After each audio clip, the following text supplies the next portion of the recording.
Yeah. Lastly, Shafkat Belal, who do you think wins out?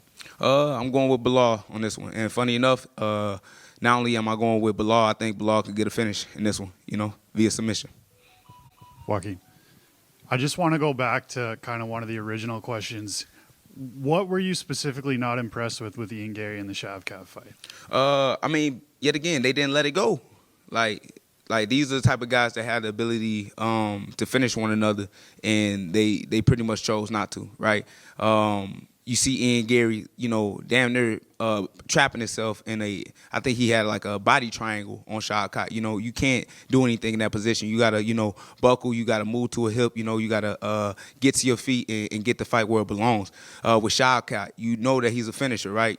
But it looks like he was trying to grapple the whole time and just clinch up against the cage. So neither one of the guys kind of let it go, and I feel like, it kind of disappointed the fans because they really wanted to see something special that night. And then